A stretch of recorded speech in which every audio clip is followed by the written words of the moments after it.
This is a film about my Leslie speaker which I made myself. Here it is. I wanted to make my own one, mainly I think because I need to be able to move it around on my own. And real Leslie speakers that you buy, they're very big and they're very heavy, and I keep a lot of my gear upstairs in the house, and I just can't move them up and down and around on my own, so I thought I'd make my own one. And then I thought, well, I could make a round one. And as far as I know, no one's ever done that before. I've certainly never seen one, and I've asked around a lot. So this is made out of 3 separate bass drums that my friend James got for me from his drum shop in town. So they just stack up on top of one another. This is the bottom one. This has the power and transformer and relays for the motors, which will spin it. And on top of that sits this one, and inside here is a 18-inch bass speaker, which my friend Lewis got for me, and that points downwards into here.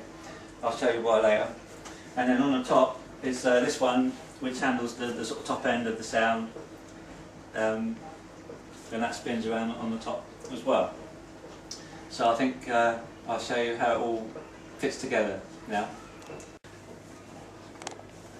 So I'll show you how the main section fits together. So this is the bottom. I'll just put a few pieces on to help. So these are butterfly clips, which these can clamp onto. I've also put some rods in, which fit into some. You can probably see, just to help it sort of guide in, you know. And there's the speaker actually. While we're there, that's the speaker which points downwards. There's a bearing in the middle which holds the rotor. So that's going to go on there in a moment. First is the interesting bit. Now this is called the rotor. I made this totally from scratch. You can buy them, but they're very expensive. This is going to sit on there in a minute, and that will spin round.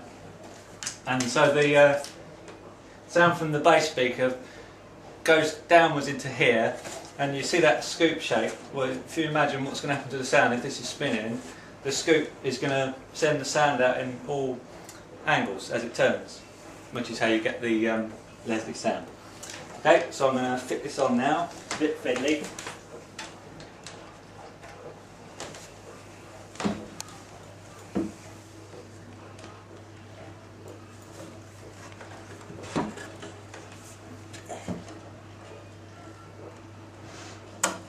So that's kind of on. So that'll spin just like that, you see. Now getting the top on is quite hard because I've got to not only line it up with all these catches, but this has to be sort of dead centre, so that engages in the bearing. So I've just, for now, I've come up with a little something which I found that if I put a few blocks of wood in, just take it, get up to a certain level. Yeah. Like that. I found that that's pretty much upright like that, so I can drop this on hopefully now fairly easily. He says, as soon as the dog's out of the way. And that's on. That was easier than I thought. So these just clamp shut. Must remember to take these out while I'm there. So in fact, if you look through the slots, you can see it now rotates very nicely in there. But obviously that would be motor powered in a moment. On there now. That. And that one. Okay, so we've got a speaker pointing downwards into that scoop rotor shape. And then finally the top piece goes on the top. I've got a lid for this. I didn't put it on because it's quite nice being able to see it a bit further. I wonder what it's from. Right, so I'll wire it up now as well. I've got various cables.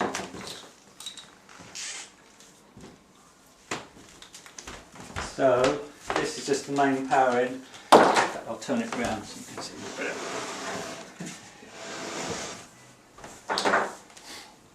This is just mains power in.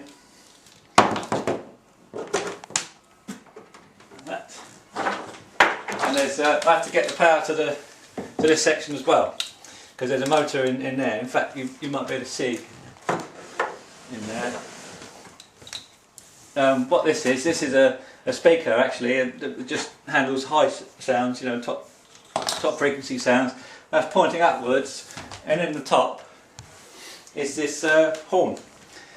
Only one of these, the sound comes out, the other one's just there for a counterweight, but as you can imagine, again, as it spins, and the sound comes into here and gets thrown out, you know, as it spins. And this is the motor, that's just there to take up the slack on the belt. So I get the power to there with these leads.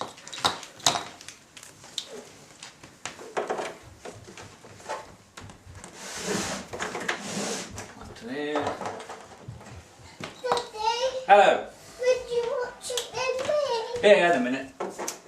Like that. In there. I use this style of lead rather. This is like the opposite of a kettle lead, because it stops someone plugging in a kettle lead into there by accident, which will blow it to bits. There we are. That's all ready to go. Okay. Right. So I've got it hooked up to my organ now. This is a Korg. It's the CX3, and I really like it. I make no apology for not using a real Hammond. I've got a Hammond in the other room, but this is great because I can move it on my own, and it sounds awesome. So I'm sorry if there's any purists who wouldn't agree. Well, that's fair enough. But this is my stuff. So what I've got, which powers it, is this is just a 4U rack. This is a 300 watt power amp, which my mate Lewis got for me. And what this is under here is a crossover. My friend John said in order to split the signal between the bass and the treble, you use a crossover. That's what it's for. And John said plug the organ straight into the crossover and then send the treble to one side of the amplifier and the bass to the other, and that works really well. So I've got a separate volume for top and bottom, and it splits the signal really well. So I'm happy with that. This bit I just made this bit myself. This is just a bit of wood because the input is quite deep in the back, which is a bit of a pain to get to. So I just knocked up something with a little. Hold up.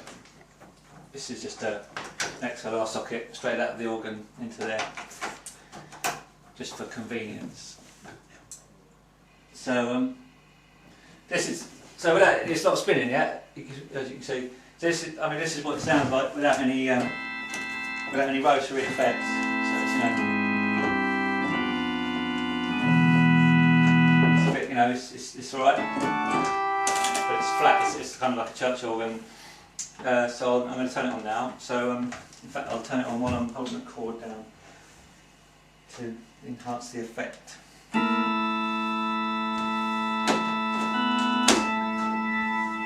Okay, so it's spinning now.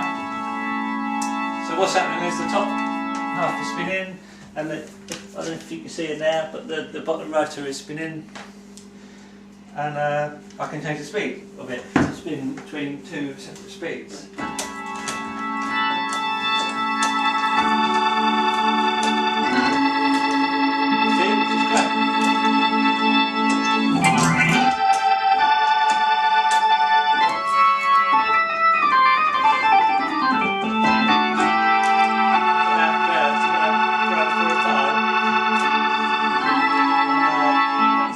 Monkeys all in a row, which is a terrible mess. Well, I've got a speed switch here, which I took off my Hammond in the other room, which switches it between slow and fast, you see.